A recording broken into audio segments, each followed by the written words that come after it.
Salmo 51 diz assim: tem misericórdia de mim, ó Deus, por teu amor. Por tua grande compaixão, apaga as minhas transgressões. Lava-me de toda a minha culpa e purifica-me do meu pecado. Pois eu mesmo reconheço as minhas transgressões, e o meu pecado sempre me persegue. Contra ti, só contra ti pequei e fiz o que tu reprovas, de modo que é justa a tua sentença e tem razão em condenar-me. Sei que sou pecador desde que nasci, sim, desde que me concebeu a minha mãe. Sei que desejas a verdade no íntimo e no coração me ensinas a sabedoria. Purifica-me com isopo e ficarei puro. Lava-me e mais branco do que a neve serei. Faz-me ouvir de novo júbilo e alegria, e os ossos que esmagastes exultarão. Esconde o rosto dos meus pecados e apaga todas as minhas iniquidades. Cria em mim um coração puro, ó Deus, e renova dentro de mim um espírito estável. Não me expulses da tua presença e nem tires de mim o teu Santo Espírito. Devolve-me a alegria da tua salvação e sustenta-me com o espírito pronto a obedecer. Então ensinarei os teus caminhos aos transgressores, para que os pecadores se voltem para ti. Livra-me da culpa dos crimes de sangue, ó Deus, Deus da minha salvação, e a minha língua aclamará a tua justiça.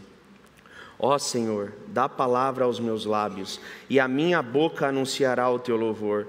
Não te deleitas em sacrifício, nem te agradas em holocaustos, senão eu te os daria.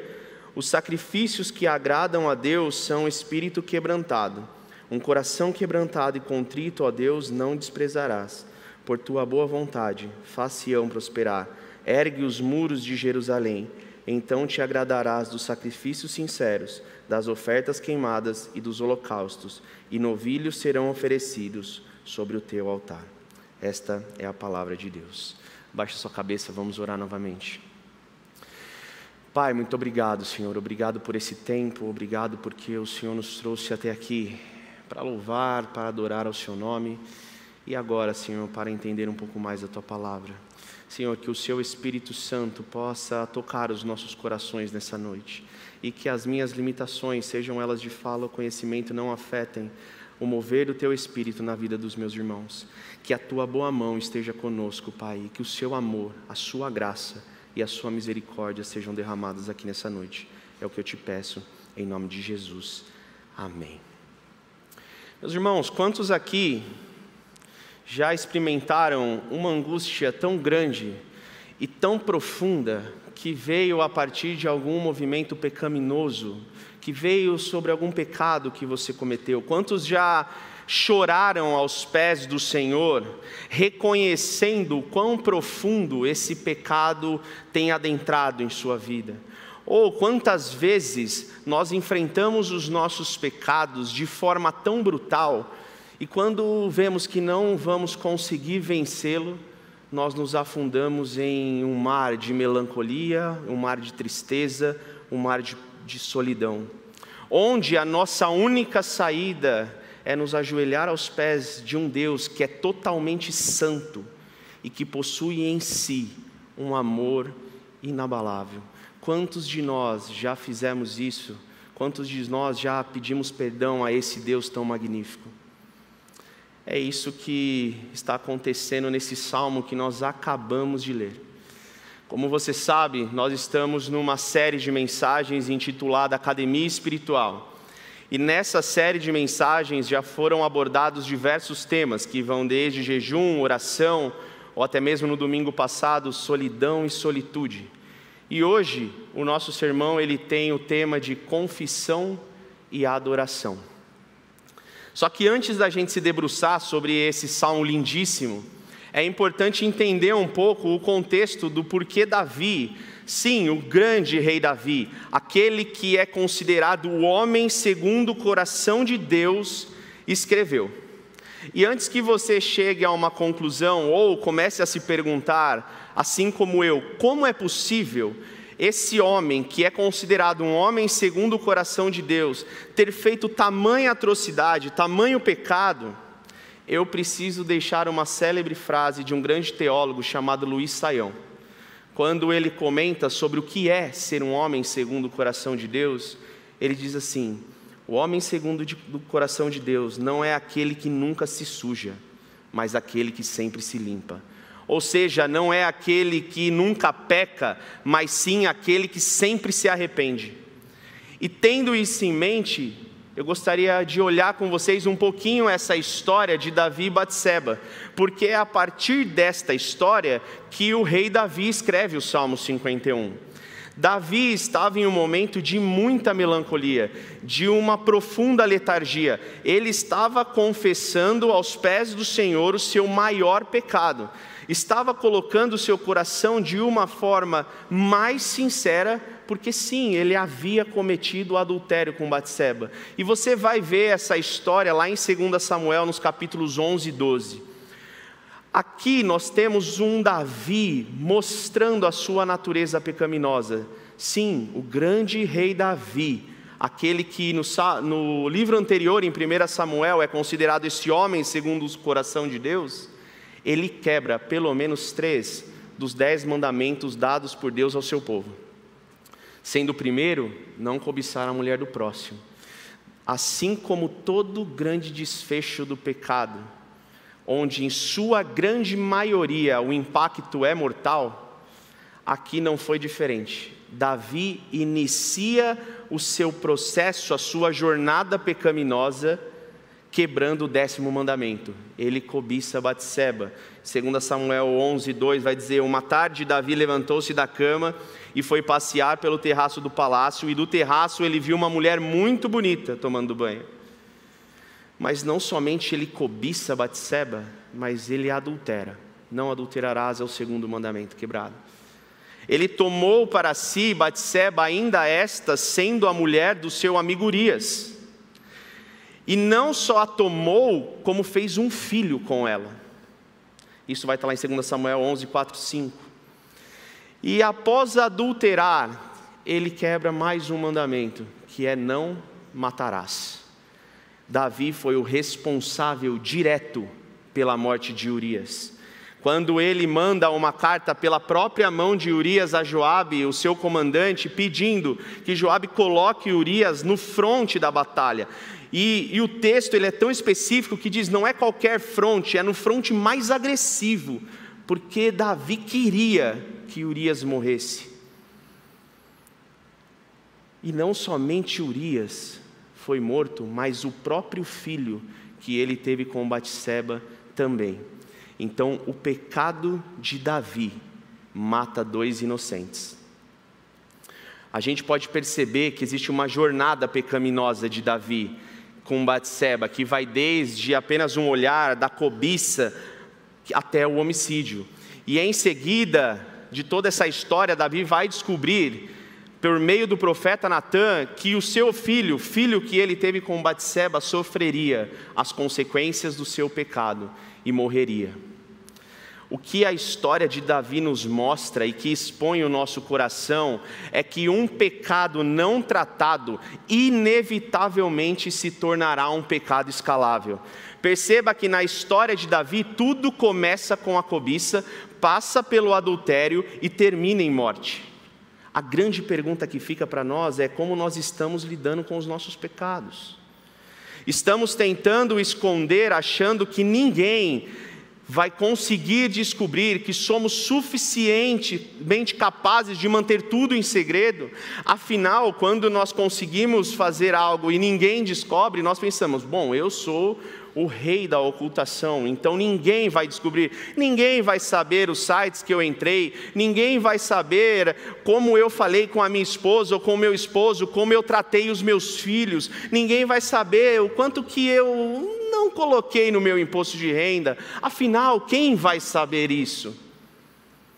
O que a gente precisa ter em mente, meus irmãos, são 2 coisas. A primeira é que quando nós ocultamos o nosso pecado, inevitavelmente nós vamos machucar ou até mesmo matar as pessoas que estão ao nosso redor. O seu pecado não afeta somente você, mas afeta todos que estão junto de você.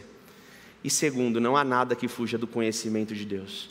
Isso não sou eu que digo, é o salmista no Salmo 139, no versículo 4, ele diz: antes mesmo que a palavra me chegue à língua, tu já conheces inteiramente, Senhor. Por isso, não permita que o seu pecado se torne um motivo de morte para os que estão próximos de você. Davi aprende da pior forma possível que o Senhor sabe todas as coisas. E na sequência da história de Davi, o Senhor Deus envia um mensageiro, o profeta Natã, que chega até o rei Davi de uma forma brilhante. Natã poderia chegar e simplesmente enfiar o dedo na cara de Davi, expor o seu coração, mas Natã resolve contar uma parábola. E eu não vou ter tempo para elaborar toda a parábola com vocês, mas eu gostaria de falar um pouquinho sobre os dois personagens que existem nessa parábola. O primeiro é um homem pobre. Esse homem, ele tinha apenas uma cordeirinha, que era considerada por ele como um membro da família. E o segundo personagem é um homem rico, que estava de viagem, e quando passou por esse homem, tomou a cordeirinha dele, matou, assou e comeu. Quando o profeta Natã estava contando essa parábola, Davi, ouvindo isso, em 2 Samuel 12, no versículo 5, ele diz assim: então o furor de Davi se acendeu em grande maneira contra aquele homem, e disse a Natã: vive o Senhor, que é digno de morte, é o homem que fez isso. O grande rei Davi estava indignado com o fato de que o homem rico havia tomado, arrancado tudo o que o homem pobre tinha. Então o profeta Natã olha para Davi, aponta o dedo na cara de Davi e diz assim: tu és o homem. Assim diz o Senhor de Israel: eu te ungi rei sobre Israel, e eu te livrei das mãos de Saul. Porque, pois, desprezaste a palavra do Senhor, fazendo o mal diante dos seus olhos? O profeta Natã, após contar a parábola, ele expõe o coração de Davi, ele expõe o pecado de Davi, e ele diz: é sobre você, você é pecador. E meus irmãos, na preparação desse sermão, durante todo o tempo em que eu me debrucei sobre esse texto, muitas vezes eu ouvi: ei, você é o pecador. Então, entenda que não é de cima para baixo, mas é de um pecador que está pregando a vocês e que também coloca o coração meio aos pés do Senhor. Tentando entender o porquê pecamos, eu fui impactado pela frase de um outro teólogo que veio aqui na nossa igreja, no aniversário da igreja, e voltando na pregação de Ziel Machado, ele diz a seguinte frase: quando nós falhamos no altar, quando falhamos na nossa adoração, é quando nós falhamos na nossa vida, e é aí que nos entregamos aos nossos pecados. A grande pergunta é: como nós estamos entregando a nossa vida no altar? Como tem sido a nossa vida devocional com o Senhor? Como tem sido entregue a nossa adoração a Deus? A fala do profeta, ela bate tão fundo no coração de Davi, que é nesse exato momento que o grande rei Davi escreve o salmo, que é considerado pelos estudiosos um dos mais profundos de todo o saltério e também um dos 7 salmos penitenciais. A minha proposta para você nesse domingo é que esse salmo, ele nos apresenta 3 movimentos, que a partir de hoje eu oro para que façam parte da nossa vida, porque eles não somente servem para o nosso crescimento, mas também para a construção de um relacionamento mais íntimo com Deus.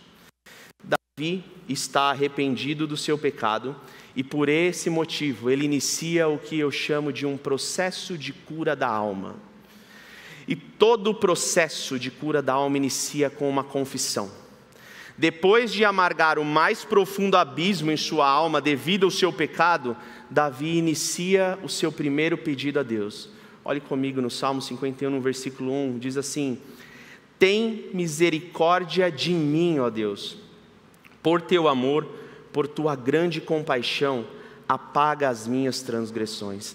Davi clama por misericórdia, ele clama diretamente para um Deus que é gracioso, para que ele tenha misericórdia da sua vida para que Deus atue com amor e compaixão.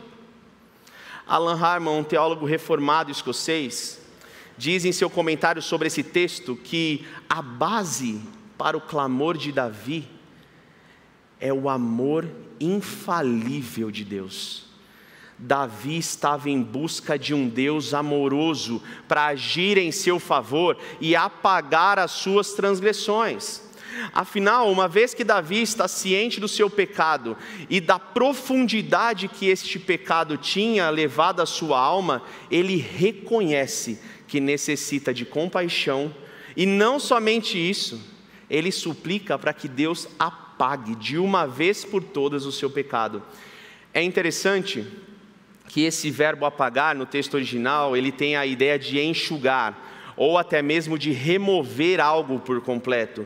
E isso é interessante porque Davi está clamando para um perdão que não somente apagaria o pecado de sua alma, mas o tornaria limpo novamente. Salmo 51:7, purifica-me com isopo e ficarei puro, lava-me e mais branco do que a neve serei.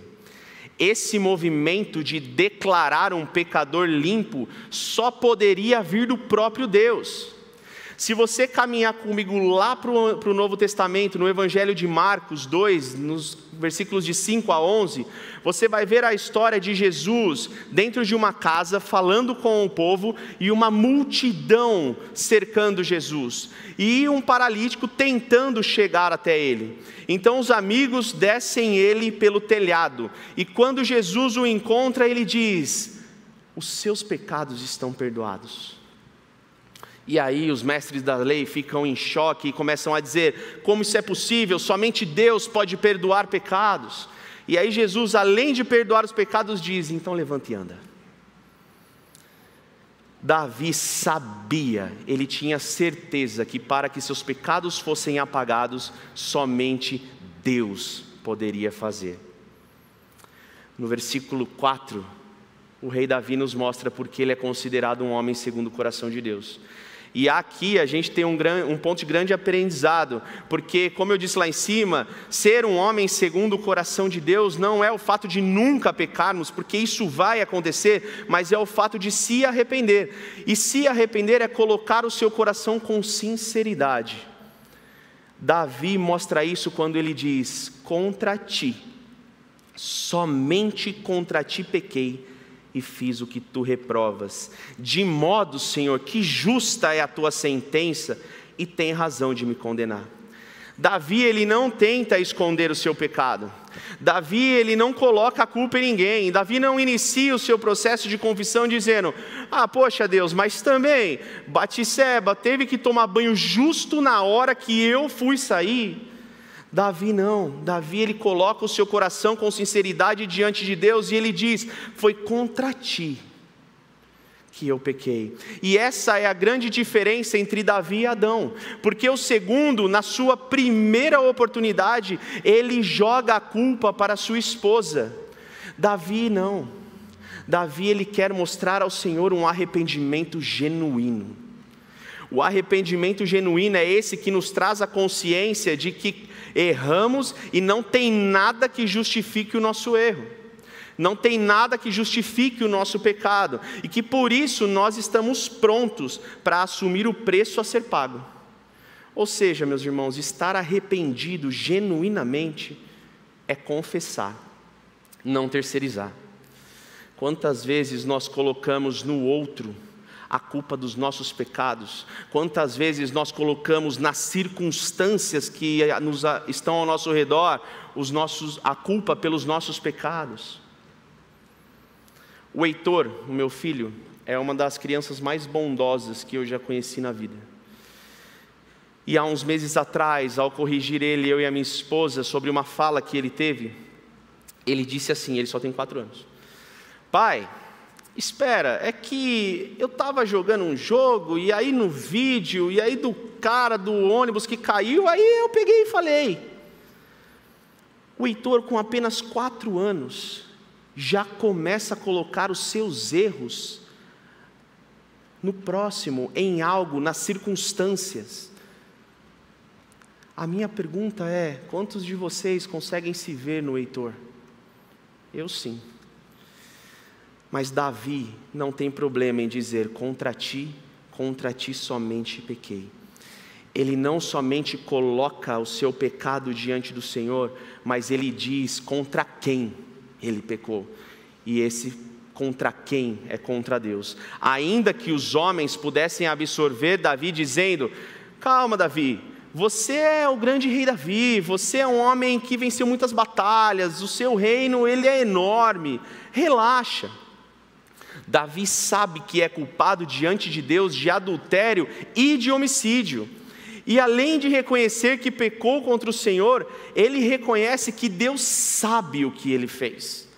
Mesmo os homens não tendo a visão, mesmo as pessoas não tendo a história por completo, Davi tinha certeza de que o Senhor conhecia a profundidade do seu pecado. E é por isso que ele diz: e fiz o que tu reprovas.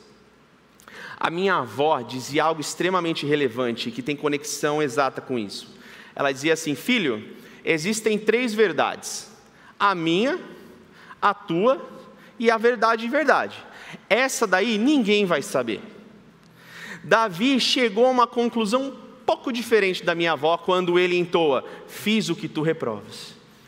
Ele sabia que Deus conhecia a verdade. João Calvino vai trazer luz a essa parte do texto dizendo assim: por mais que os homens pudessem perdoá-lo, Davi sabia que Deus era o juiz com quem teria que se encontrar e que a sua consciência o atrairia para o seu tribunal e que nenhuma voz humana poderia ajudá-lo nesse momento. Agora, o ponto não é somente entender que sim, Deus conhece a profundidade do seu pecado, mas reconhecer a extensão do seu coração pecaminoso. É por isso que Davi ele continua caminhando na sua confissão, e ele diz assim: eu sei que sou pecador, no versículo 5, desde que nasci, sim, desde que me concebeu a minha mãe. Ele tinha plena convicção de que era pecador desde o dia em que nasceu. Ele estava demonstrando não somente pela sua vida, mas mostrando a todos nós que sim, nós somos pecadores desde o dia que chegamos a este mundo. Se você entrou aqui nessa noite com alguma visão diferente disso, eu tenho algo para te dizer. Sim, você, assim como eu, somos pecadores desde o dia que nascemos. E isso é resultado do pecado de Adão. Só que não somente o rei Davi chegou a essa conclusão. O próprio apóstolo Paulo vai dizer algo parecido em sua carta aos Romanos, no capítulo 5, no versículo 12, dizendo: todos se desviaram e tornaram-se juntamente inúteis. Não há ninguém que faça o bem, não há nem um sequer. Davi termina a sua confissão declarando o modelo que Deus espera de nós. No Salmo 51, no versículo 6, na parte A, ele diz assim: sei que desejas a verdade no íntimo. Davi não somente entende que é pecador, não somente entende a extensão do seu coração pecaminoso, mas ele coloca diante de Deus o seu pedido, a sua confissão, de forma sincera, de forma verdadeira. Deus espera de nós integridade e retidão. A confissão de Davi exposta aqui nos traz um modelo perfeito para entender que, em primeiro lugar, somos pecadores sim, para entender que sim, quando nós pecamos contra Deus, e para entender que nós temos que chegar até o Senhor com um coração verdadeiro e sincero, porque somente assim o Senhor vai nos tirar desta profunda angústia e melancolia, nos devolvendo a alegria. Por isso, se esse primeiro movimento para esse processo de cura da alma é a confissão, o propósito não poderia ser outro. O propósito para esse processo de cura da alma é a adoração. E Davi, ele continua, após confessar o seu pecado e colocando essa expressão mais profunda da sua alma aos pés do Senhor, ele começa a adorar ao Senhor. Veja comigo no versículo 10, ele diz: cria em mim um coração puro, ó Deus, e renova dentro de mim um espírito estável. Davi está clamando por uma renovação, para um milagre da purificação, que é uma obra exclusiva de Deus. O grande problema de Davi não era Batseba, e sim o seu coração. O nosso grande problema não são as pessoas, o nosso grande problema não são as circunstâncias, o nosso grande problema é o nosso coração, que foi corrompido. Que somente aquele que criou todas as coisas, aquele que soprou vida, aquele que disse haja luz e houve luz, pode nos dar um novo coração. Afinal, o apóstolo Paulo vai dizer isso em sua carta a 2 Coríntios. Ele vai dizer: portanto, se alguém está em Cristo, é nova criatura. As coisas velhas já passaram, e eis que tudo se fez novo. O verdadeiro arrependimento anseia por se ver livre do pecado, através de uma nova natureza, que por meio de Cristo nos permite ter um coração reto.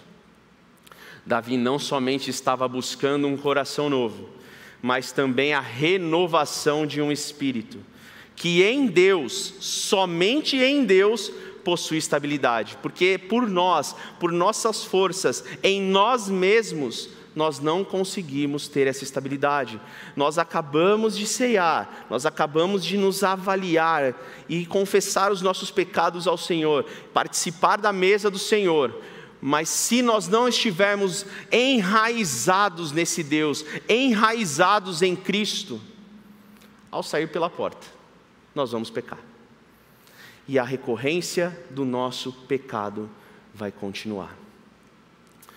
Essa é uma oração que nós devemos fazer todos os dias, porque quantos de nós oramos e pedimos perdão ao Senhor e dizemos: não, eu não vou fazer mais, Senhor, me perdoa, e aí 10 segundos depois nós pecamos de novo.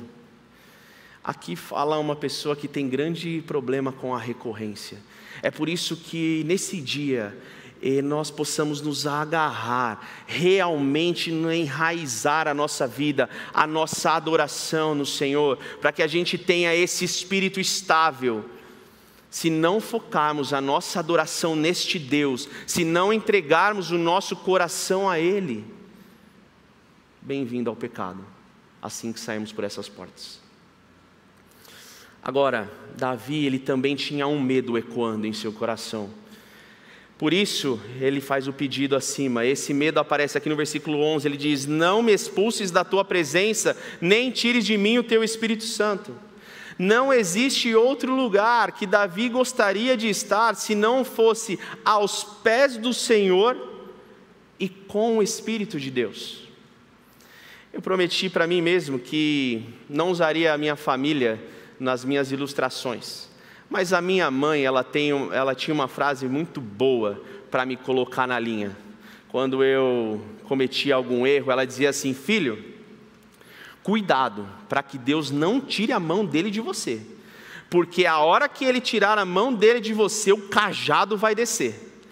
E meus irmãos, por muitos anos eu ficava com medo de pecar e Deus retirar a mão sobre mim e o cajado dele descer. Esse mesmo medo que eu tinha é o que Davi tem e que ele está expondo aqui nesse versículo. Porém, a boa notícia que eu tenho para você, e que foi a que eu aprendi, é que Cristo levou sobre ele toda a ira de Deus, para que esse cajado não viesse sobre nós. Ele transformou a inimizade que nos afastava da presença de Deus em um ambiente de amor, a fim de que agora não sejamos mais chamados de inimigos, mas de filhos. E é por esse motivo que Davi vai entoar as palavras do versículo 12, dizendo: devolve-me a alegria da tua salvação e me sustenta com o espírito pronto a obedecer. Um ponto importante que a gente tem que deixar claro é que Davi tinha certeza da sua salvação. Ele sabe que não é pelas suas forças, que não era pelo tamanho do seu império, mas pelo amor e pela graça de Deus que ele era salvo. Porém, Davi está clamando não pela sua salvação, mas pela alegria da salvação. E isso é interessante, porque Davi tinha essa certeza, assim como nós temos que ter essa mesma certeza. Pois sim, meus irmãos, quando o crente ele peca, Deus pesará a mão sobre ele. Sim, ele viverá em um cativeiro de angústia e não sentirá paz. Porém, quando ele confessa os seus pecados de forma sincera, quando ele rasga o seu coração aos pés do Senhor, Deus vai lá no fundo e puxa ele para fora e traz de volta, não a salvação, mas a alegria da salvação. Conversando com um dos maiores teólogos que eu tenho o prazer de chamar de amigo, o pastor Davi Bondarenko, ele fez um comentário sobre essa parte do texto que foi sensacional, assim como tudo que ele disse. Ele disse assim: angústia e melancolia não são obras meritórias para o perdão. A confiança do perdão não é sobre o tamanho da minha dor, mas sobre o tamanho do meu Deus. É por isso que quando falamos sobre a alegria da salvação, temos não somente a confiança de que esse Deus grandioso, Ele vai nos tirar desse poço de angústia que estamos vivendo, mas também da apatia e do comodismo, e Ele soprará vida. A alegria da salvação nos traz vida. Eu não sei o que você está vivendo neste dia. Eu não sei se você perdeu essa alegria da salvação. Eu não sei se você está vivendo em um cativeiro onde não há paz, onde a dor, onde o medo, a angústia reina, ou até mesmo a apatia. Mas eu tenho uma boa notícia para você essa noite. Confesse o seu pecado, entregue o seu coração nas mãos do Senhor e tenha certeza de que hoje haverá a restauração da alegria da salvação na sua vida. E o que antes, por causa do pecado, era morte aos que estavam perto de você, hoje se torna vida na sua casa, no seu relacionamento com o seu esposo, com a sua esposa, com os seus filhos e até mesmo no seu relacionamento com Deus. Todos aqueles que creem em Cristo e entregam a sua vida a Ele, podem viver todos os dias a alegria da salvação, porque a mesma não está naquilo que eu faço ou deixo de fazer, mas sim no que Cristo fez na cruz, por mim e por você. É por isso que confessamos, é por isso que adoramos ao Senhor, e é por isso que mesmo sendo pecadores, jamais perderemos a salvação, porque ela não está sobre as nossas obras, mas está sobre o que Cristo fez na cruz. Está enraizado no Jesus Cristo, no Cristo. Chegando ao final, após confessar o nosso pecado, após adorarmos ao Senhor e vivermos novamente esta alegria, após entendermos o início desse processo de cura da alma e entendemos o propósito desse processo, o resultado desse processo é a transformação. Após Davi derramar o seu coração aos pés do Senhor, na certeza de que ele seria perdoado, clamando em adoração para que Deus o perdoasse, para que Deus desse a ele um novo coração, desse a ele um espírito estável, a sua mentalidade começa a ser modificada, a ser transformada. Veja que agora, ao invés de palavras e atitudes pecaminosas, ele começa a mudar o seu roteiro. No versículo 8 ele diz: faz-me ouvir de novo júbilo e alegria, e os ossos que esmagaste exultarão. Agora veja que não é somente ouvir o que ele está pedindo. Ele diz no versículo 15: ó Senhor, dá palavra aos meus lábios, e a minha boca anunciará o teu louvor.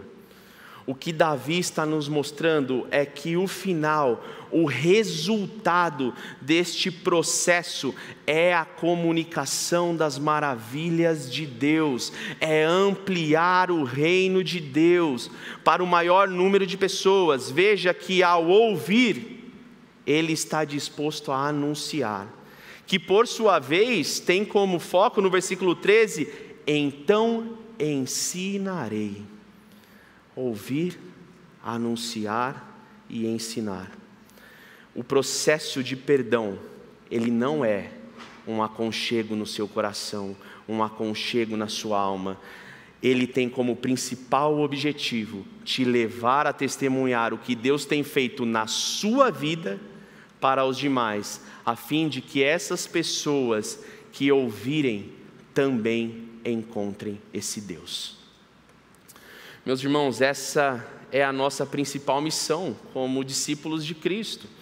O próprio Deus nos deu essa missão, não somente aos seus discípulos, mas a todos aqueles que se dizem discípulos do Senhor. Ele disse: ide e façam discípulos, batizando-os em nome do Pai, do Filho e do Espírito Santo. Agora, diferente de Adão, que tentou se esconder de Deus e tentou colocar a culpa no outro, na sua esposa, Davi, ele não quer mais se esconder. Davi, ele não quer mais arrumar artifícios para esconder o seu pecado. Ele simplesmente quer agradar a Deus. E ele sabe que para agradar a Deus é importante que ele testemunhe o que Deus tem feito na sua vida. Davi não quer mais ser essa pedra de tropeço. Davi, ele não quer mais ser essa treva na vida do que está próximo. Ele quer ser luz para aqueles que se achegarem até ele. A grande verdade é que quando o salmista teve a sensação de que seus ossos estavam sendo esmagados sentimentalmente, Cristo teve os seus ossos esmagados literalmente. Enquanto clamamos para que Deus ouça a nossa oração, a oração de Cristo, ela não foi ouvida por Deus. E por esse motivo, o cálice não foi passado. Enquanto nós, assim como o salmista, pedimos para que Deus não se afaste de nós, Cristo sentiu na cruz o abandono do próprio Pai. Hoje nós podemos ter paz, porque Cristo levou sobre si toda a ira de Deus. Enquanto pelo pecado de Davi, 2 inocentes morreram, um inocente morreu pelo pecado de muitos. O que nós precisamos ter sempre em mente é que se hoje nós somos aceitos, se hoje as nossas orações são ouvidas, se hoje nós somos considerados inocentes, é porque Cristo foi rejeitado, amassado e se tornou culpado em nosso lugar.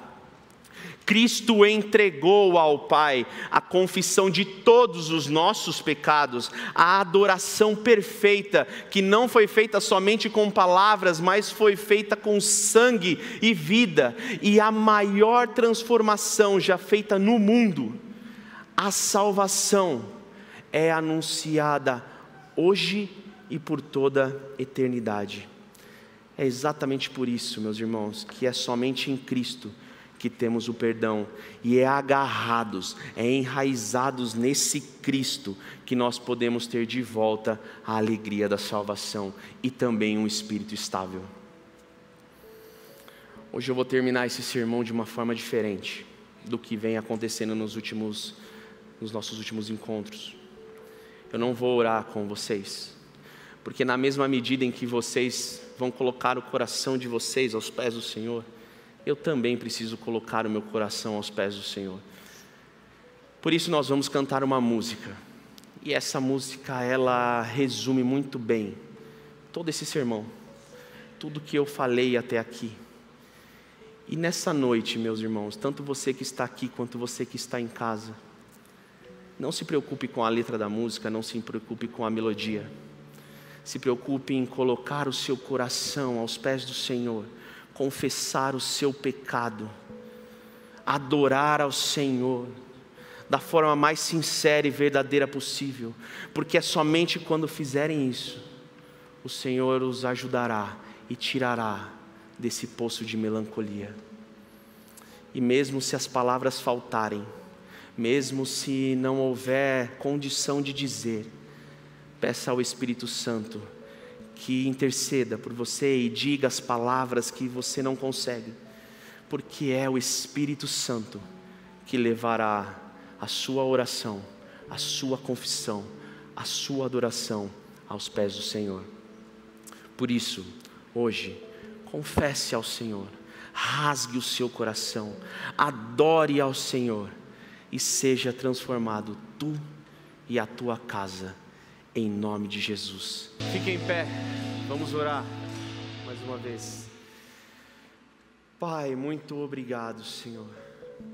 Obrigado, Pai, porque nós podemos colocar o nosso coração, nós podemos rasgar o nosso coração aos pés do Senhor, aos pés do único que pode nos trazer paz, nos tirar desse poço de dor, desse poço de angústia. Obrigado, Senhor, porque o Senhor é um Deus amoroso. Obrigado porque o Senhor é um Deus misericordioso. Obrigado, Senhor, que esta verdade desta palavra reverbere em nossos corações, não somente hoje, mas durante toda a eternidade. Pai, esteja conosco durante essa semana e que a Tua boa mão esteja conosco, Pai. Que a graça do nosso Senhor e Salvador Jesus Cristo, o amor de Deus o Pai e a comunhão do Espírito Santo estejam com todos nós, hoje e para todos sempre. Em nome de Jesus. Amém.